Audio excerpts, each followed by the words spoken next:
Common Council. It's a regular meeting to order. Roll call, looks like everyone's present. Mrs. Spiros is joining us via Zoom. Please stand for the Pledge of Allegiance. Pledge allegiance to the flag of the United States of America, and to the republic for which it stands, one nation, under God, indivisible, with liberty and justice for all. The first item of business tonight is a public hearing. So I will call the public hearing to order. This is for special assessment for Mill in Place Project 312239 for the following streets. And these are all mill in place with ditching. 4th Street from Columbus Avenue to the cul-de-sac, 25th Street from Maple Avenue to Vine Avenue, the alley between Central and Maple and Arnold and Blodgett, Arlington Street from Cypress Avenue to Lincoln Avenue, Ash Avenue from Becker Road to Franklin Street, Pine Avenue from 6th Street to 4th Street, Harrison Street from Peach Avenue to the cul-de-sac, Larch Avenue from 5th Street to Adler Road, Adams Avenue from Upham Street to McMillan Street, Blodgett Street from Wood Avenue to St. Joseph's Avenue, Briarwood Street from Lincoln Avenue to Schmidt Avenue, Cedar Avenue, 8th Street to 6th Street, Clark Avenue, Arlington Street to the cul-de-sac, Laurel Court from Laurel Street to the cul-de-sac, Magnolia Avenue from 3rd Street to Adler Road, Park Street from Adams Avenue to Clark Avenue, and 3rd Street from Mulberry Avenue to Magnolia Avenue. Is there any member of the public here who wishes to comment on any of these projects? Any member of the public wishing to comment? Third time, seeing none, public hearing is closed. Item D, public comment. At this time, the council president will recognize members of the public who have indicated a desire to address the council. Upon recognition by the council president, persons may address the council, first stating their name and address. The council may act on emergency matters introduced by members of the public. Are there any public members wishing to speak? Any members of the public wishing to speak? Third time, seeing none. We'll move on to item E, approval of the minutes of the May 25th, 2021 regular meeting and May 25th, 2021 CIP meeting. Mr. Fire, what's your motion? Motion to approve? And a second by Mr. Fisher. Is there any discussion? Seeing none, please vote. And Mrs. Spiros? Yes. And that motion passes unanimously. Item F is staff updates. We have an update on the process of the new video streaming platforms for council committee meetings and public access programs. Tom Laux, Communications Director. Tom. Thank you, Council President. Just providing this update to let you know that we will be streaming these government meetings, Common Council, as well as our committee meetings that we currently do on YouTube Live. There won't be any comments on that platform. It won't be allowed live during the live stream. They're not active. They can be disabled. The comments will be active after the meeting concludes. So shortly after the meeting is uploaded from the live feed into the playlist, those comments will be active. Just keep in mind, YouTube can change their rules. It's not our own platform, and they could change the rules regarding how comments are used. I will keep watch, and if something like that was to happen, we would disable, and I would let the council and city administrator know. So I'll keep an eye on it. I don't see that happening, but it could happen. Just wanted you to be aware of that. And then we still will not be using Facebook Live option because we still cannot disable those comments. So that won't happen. I also wanted to take the time just to talk about our streaming platforms that'll also be used, that people can watch these meetings as well as other programs. And that soon will be available on devices such as Roku, Fire TV, and Apple TV. So if you're sitting from your living room, you'll be able to watch this meeting live that way as well. We're almost there. We're still doing some more testing to make sure it's working properly. It has all been hooked up, but right now we're still in that testing phase, like I mentioned, and hopefully soon we will be able to go live, and which would we do as 991 channel first, which is our government-focused area. So keep posted as once that goes live, and I feel that you'd like to know more, and I will come back and report on that. Just wanted to let you know that that's coming about, and I think it'll be a great addition for our people to continue watching these meetings as well as other programs, and we'll let you know how that goes. So that's my update on where we're at on our streaming platforms. Okay, any questions for Tom? Mr. Wagner? Thank you, Mr. Chairman. Do you expect the Roku to come up yet this month? I do. My goal, when I mentioned to the Communications Committee last month, was to have that up really by now. We ran into a few little snags, and I didn't want to go up, and it wouldn't work for the public. So yeah, I do. I'm hoping that's our plan. You're going to do a press release and maybe an email to the older person so that we know when it's coming up? Yeah, we'll definitely want to market that. Thank you. Yep. Any other questions or comments for Tom? Thanks, Tom. All right, thank you. Item G is council president's comments, and I have nothing this evening. Item H is council comments. Anyone from the council have comments this evening? Mr. Fire. Thank you, Mr. Chairman. I have a comment for the public out there. Wood County Ad Hoc Committee for the Jail Study is going to have a town hall meeting tomorrow afternoon at 6 o'clock at the American Legion, 2100 South Maple. If you get a chance, come on down. There's going to be a great explanation. If you start from A and go to Z, you'll understand why we need a new jail. So it's going to be interesting to see. So thank you. Any other council comments? Okay, seeing none. Any reports from commissions, boards, or committees? Seeing none. The next item, item J, is the consent agenda. You have that before you.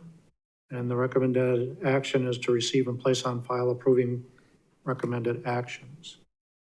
Mr. Butke, what's your motion? Motion to approve. Okay.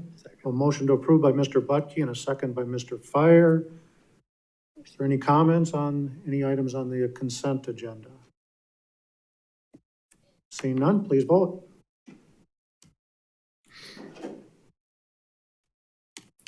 Yes. And that motion carries unanimously. There was no items removed from the consent agenda, so we'll move on to item L. Second reading of ordinance number 1456, request to amend chapter 18, section 18-72, yard setback adjustments, and section 18-73, intrusions into required yards, to allow permitted intrusions into required yards for roads that are identified as major streets, and to add language to allow skywalks as permitted intrusion into a required yard, presented by Bryce Hembrook, City Planner. Thank you, Council President. So as you just mentioned, the applicant is proposing language to add in order to allow for skywalks to be able to permit into the required setback, and also to allow these intrusions along along major streets. So currently right now it doesn't specifically state that required intrusions are allowed along major streets. However, it's kind of been interpreted that way, so we figured we would add the applicant wanted to add that just to kind of clarify that. And staff suggested that, that provision to the applicant. Staff is supportive of this request, and we've looked into adding similar regulations in the past. One thing to keep in mind is any proposed skywalk would also have to be reviewed and approved by the Board of Public Works as well as the Common Council. So there would be some sort of review for any skywalk and any support structures for that skywalk. So with that, this is a second reading, and thus the recommendation would be to approve ordinance number 1456. Thank you. Anyone want to make a motion? Mr. Butke, your motion? Yes, to approve.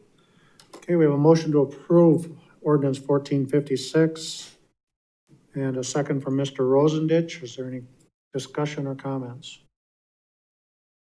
Mr. Wagner. Thank you, Mr. Council President. Bryce, is this critical that this be passed tonight? Why not?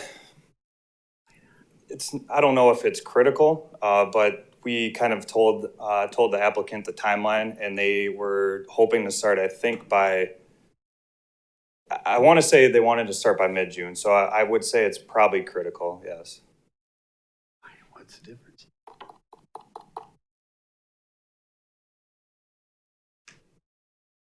Any further questions or comments? Seeing none, please vote.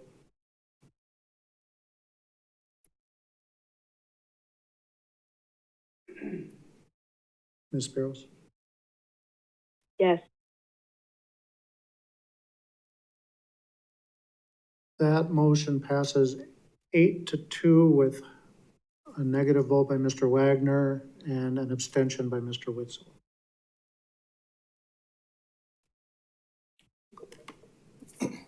The next item on the agenda, item M, is the second reading of ordinance number 1457, a request to rezone the property located at 307 East 21st Street, parcel 33-06265, from SR3, single-family residential, to TR6, two-family residential, presented by Bryce Hembrook, City Planner. Bryce. Thank you. Yeah, so the applicant is is proposing to add a duplex to the property. So he would have to rezone to two-family residential. The future land use map in the comprehensive plan has this area identified as medium-density residential. The ideal land uses within this medium-density residential district would be single-family, two-family, and townhouses. The ideal density would be 3 to 10 units per acre. And assuming that a duplex would be constructed, the density for the site would be 7.5 units per acre. The surrounding neighborhood is generally a medium-density residential area with single family to the west, south, and the north, a mobile home park to the south of East 21st, and then there is a mix of single family and two-family to the east. So city staff recommended approval because it was consistent with the recommendations of the comprehensive plan and the future land use map in the comprehensive plan, and also because the city is low on available housing lots. And this would also be a good example of infill development, which would add housing units without utilizing existing infrastructure, keeping costs low. So with that, the recommendation would be to approve ordinance 1457. Mr. Witzel, your motion. Move to approve. Okay, we have a motion to approve ordinance 1457 and a second by Mr. Fire. Any discussion on that? Seeing no discussion, please vote.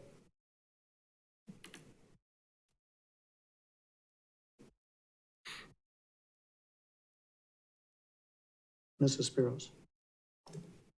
No.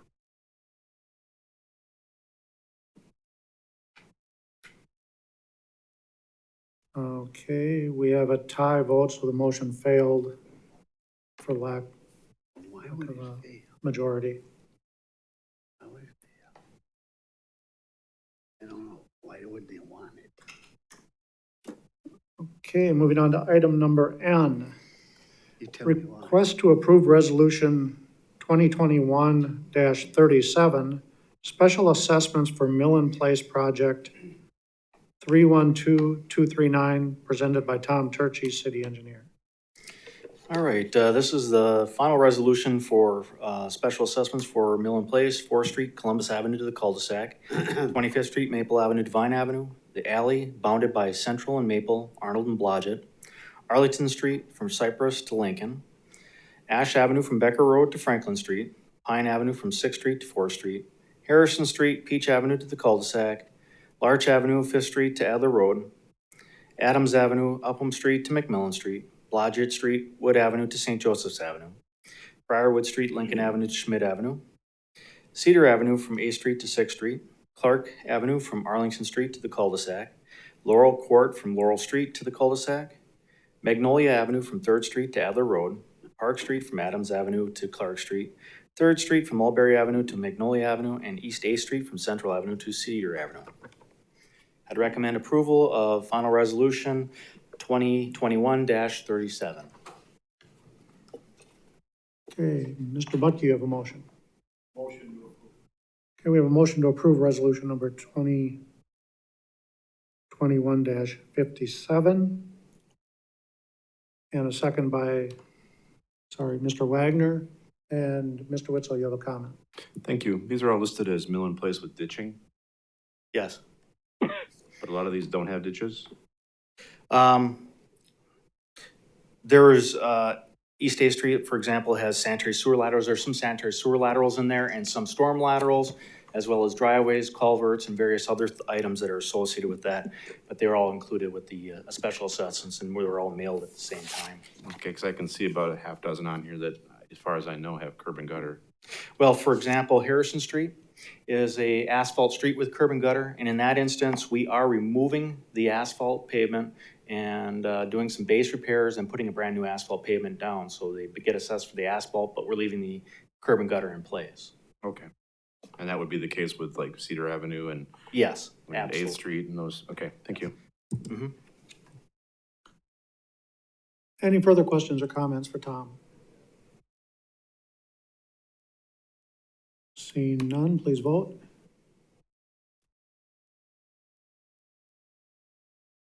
Yes. And that motion carries unanimously. Thank you. Next item, item O is the first reading of ordinance number 1458 concerning animal impounds, presented by Steve Bark, City Administrator. Thank you, Council President. Well, we've been talking about issues related to maps for, I think, 3 meetings in a row. You've seen maps representatives here along with Bob Larson. One of the issues had to do with the hold time for impounded animals, if you recall. Until 2015, state law required a 7-day hold period for animal impounds, dogs and cats. And, but then in 2015, state legislature changed that to allow permissively down to a 4-day hold period if the municipality wished. In 2016, it was discussed here by the council, and at that time, actually, the MAPS representatives were new in terms of being the ones that were handling some of this for the city, along with Bob Larson, our ordinance officer back then, advocated against modifying it. They wanted to see how things played out with respect to MAP's ability as a newcomer, if you will, to be able to handle and process impounds and be able to deal with, how many they might have. But now, as you remember from last month, both MAPS representatives and Bob Larson believe strongly that they should go to the 4-day hold. Part of the reason is they've been tracking the number of days that an animal stays in impound before it's claimed. Animals that are claimed by owners, if they're dogs, the average time of being picked up is less than 24 hours after being impounded. Cats, slightly more, about between a day and a half. So the number of animals that are in the shelter that have been there more than 4 days that get picked up is minimal. And what they'd like to do is get the process of trying to find new homes for these animals going sooner rather than later. So the council at the last meeting kind of embraced conceptually the idea of going to a 4-day hold time. What you have in front of you tonight is a first reading of the ordinance that would codify that. Because right now in city code, it does say 7-day hold time for all impounded dogs and cats. So there's no action requested of you tonight. I would take any questions though about the reduction in hold time from 7 days to 4 days that's contemplated by this ordinance. Anyone have questions or comments? It looks like none. thought of something. Mr. Wagner? Just a quick question from Steve. I don't remember, did we pass we already passed on the new contract or renewed contract with MAPS? Yes, but That, it's, which is separate from this, obviously. well, yes, but it doesn't start till July 1st, and the wording does call for a 4-day hold time. So if this body does not approve the ordinance, it would remain 7 days. And at that point, you may want to revisit it, because if you recall, the fees are going up per night. And I think one of the things that Karen Rouse said when she was here, And it said, but that's what I was concerned about. It set a limit on that, which is exactly the same as if it was 7 days under the Correct. old contract. correct. So until this body has approved the ordinance, which if it happened would be at the second reading later this month, that contract is not being signed. If you for some reason choose not to adopt the 4-day hold by ordinance, you may want to revisit the contract, you may not. But it's being held because that is a part of that contract. Thank you. Any further questions? Okay, now seeing none, we'll move on to item P. A request to approve the 2022 to 2026 capital improvement program, again presented by Steve Bart. Thank you. Well, we did have meetings, 2 of them in May, work sessions, if you will, to talk about the 2022 to 2026 capital improvement program. Not a lot of changes were made as a result of the discussions. I think 3 that were staff-driven, actually, where we came to you and said, we believe certain things could be removed for one reason or another. Part of the reason probably there was not more discussion is because staff has reined in the borrowing quite a bit over last year's 5-year plan, down to 17 million in borrowing. And that was over, I think, 19.5 or something the previous year. And that's largely in respect to the fact that we have adjusted, to deal with some of our budget issues and some of our financial challenges. So what you're looking at tonight in your packet are 2 plans, Plan A and Plan B, and you're probably saying, why do we have 2 plans? That wasn't discussed at the last meeting on May 25th. If you recall, Brian Panzer, speaking for UW, came to the podium, and as part of presenting his projects, maybe he was online via Zoom, I can't remember, but as part of presenting that night, he talked about a 200-ton chiller that cools most of the west half of the campus. And they were hopeful that it would make it until 2024. So that was what was shown in the plan, a replacement of that item, 90,000 from the city, 90,000 from the county in 2024. I got a call from Brian last week, and they'd been visited by a maintenance person who'd gone through it and is basically telling them it's not going to make it till 2024. They'll be lucky if it makes it to 2022.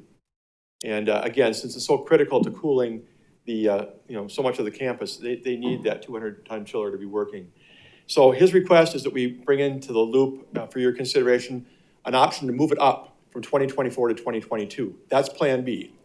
So the Plan A you're looking at is what you walked away from expecting on the night of May 25th to be seeing for final approval. And the Plan B includes moving that project up from 2024 to 2022. It wouldn't change the total. We'd still borrow $17 million over 5 years. It would take away the fact that we've made every year perfectly the number that we wanted. It would move up 2022 borrowing by 90,000 above our target, and 2024 would drop 90,000 below our target. But I really believe it's prudent. I mean, to listen to Brian talk about it, they're wondering whether that's going to make it through, the balance of 2021. So my recommendation would be that you go with Plan B and adopt the 2022 to 2026 CIP as laid out with that one change. Okay, do we have a motion?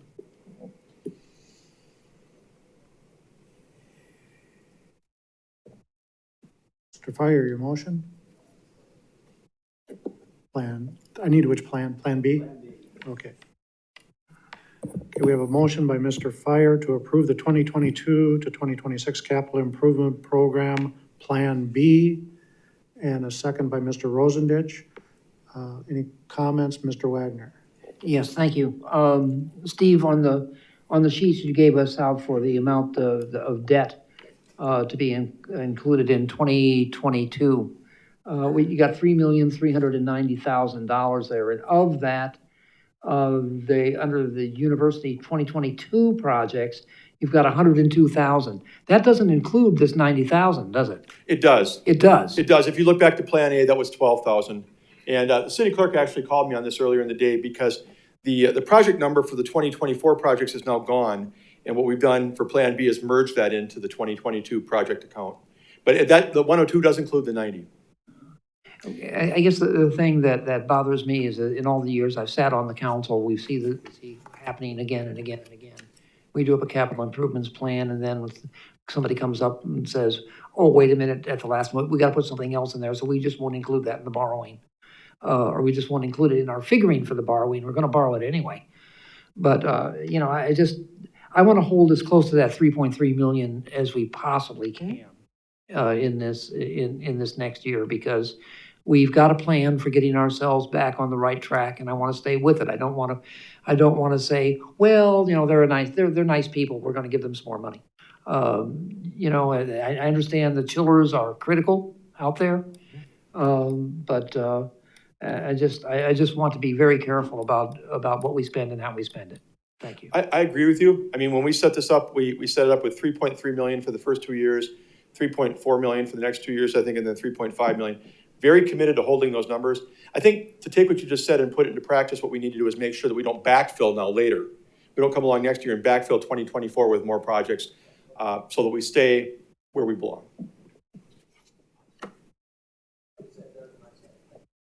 Are there any further comments or questions? Oh, Mrs. Spiros. Thank you, Chair. I agree with Mr. Wagner in wanting to stick within that 3.3. However, I do know a little something about this chiller problem out at the university. So we've known that this has been a problem for a few years, and Brian has brought in maintenance, and he's done the best he can to keep those chillers up. He's replaced things as needed, but unfortunately this year they couldn't fix it, basically. So the school is relying on half of the chiller, and the issue is that half of the chiller isn't a brand new chiller either, and so it's going to be kind of doing double duty. So we really do risk not just the chiller that's gone, but we put a lot of extra burden on the second chiller if we can't replace the first one, and it is an expensive piece of equipment. But I do know that Brian has approached this with every means possible to try to push this out to 2024. It's just not possible. Thank you. That's it. Any further questions? Mr. Parr. Oh, yeah, thank you. I just wanted to add to what Rebecca said, and I forgot that 3 of you are on the university commission and have probably been kept up to date as to what's going on with that. And she called it out really well, what's going on with the unit itself in terms of the half of it, not working and where that could lead. I think, I did talk to Dan Kinect, who's on vacation this week, but I did talk to him last week about, could we move the numbers around, maybe cut mill and overlay by 90,000, this year, and add it to, 2024 and whatever, to make the numbers be exactly what we wanted to every year of the 5 years. We kind of agreed that might look like game playing. I mean, at the end of the day, we're going to spend 17 million over 5 years, and we've got streets spec'd out that we want to do work on in 2022. We thought we'd come to you and see if you would bless the plan with that one change. Seeing no further comments, please vote.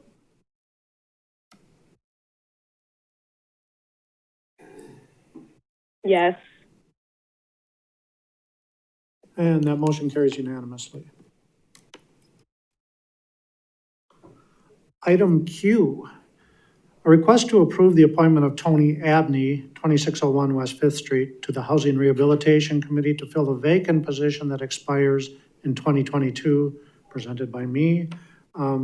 John Bauer has retired and has left the committee, and Mr. Abney has replaced him at the First State Bank and is basically going to step into his position on the Housing Rehabilitation Committee. We do need a banker on that committee. So he's the banker we've selected. There's no recommended action for this evening. We'll approve it at the June 22nd meeting. Any questions on that? Okay, moving on to item number R, a request to approve the appointment of Keith Lemoyne from Heinz Printing to the Business Improvement District to fill a vacant position that expires in 2024. Mr. Lemoyne is the owner of Heinz Printing, and as such is eligible to be a member of the Business Improvement District Board. There's no recommended action for this, and will also be approved at the 2022 meeting. Are there any comments, Mr. Butke? Yeah, I do believe the last name is spelled wrong on there. I believe it's L-E. I played ball with his dad, so I'm pretty sure it's L-E. Okay, well, we can have that correction. Thank you. Any further questions or comments? Okay, seeing none, we'll move on to item number S, which is a request to approve the appointment of Ken Bargander of 206 Hawthorne Avenue to the Historic Preservation Committee to fill the unexpired term of Bill Pinker that expires in 2023. Mr. Pinker will remain on the Historic Preservation Committee as the Plan Commission representative. And basically, this is just moving two people who are willing to serve on the Historic Preservation Committee around in order to make that happen, that Mr. Bargander can join that commission or committee. The recommended action is to waive the rules and approve the appointment. And the Historic Preservation Committee meets next week, and they're hoping to have a quorum for that meeting. So that's why we're asking to waive the rules.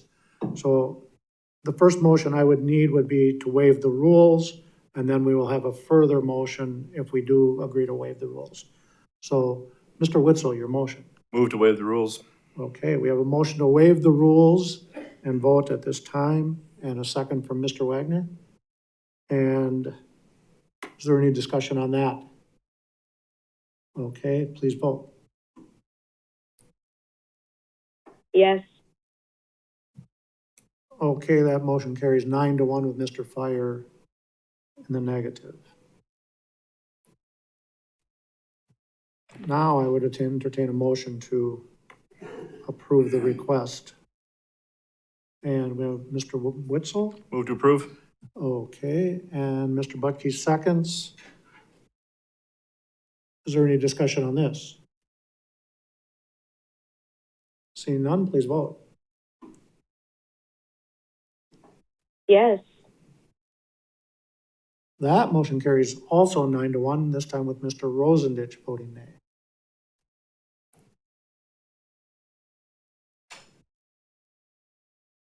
Item T is to adjourn into closed session under Wisconsin statutes, chapter 19.85, paragraph 1F, considering financial, medical, social, or personal histories or disciplinary data of specific persons, preliminary consideration of specific personnel problems, or the investigation of charges against specific persons, except where paragraph B applies, which, if discussed in public, would be likely to have a substantial adverse effect upon the reputation of any person referred to in such histories or data or involved in such problems or investigations. And 19.85, paragraph 1G, conferring with legal counsel for the governmental body who is rendering oral or written advice concerning strategy to be adopted by the body with respect to litigation in which it is or is likely to become involved. Specifically, to review the municipal court record, procedure, and protocol for the collection and allocation of forfeitures. A motion to go into closed session, Mr. Witzel, is that your motion? Yes. Okay, we have a motion to go into closed session and a second by Mr. Hendler. Roll call vote, please, or vote on the machine, which do you prefer? We could vote on the, and Mrs. Spiros. Hello, I'm still here. Is that a yes? Yes. Okay. And we're in closed session. You don't need to take a break if you don't want to.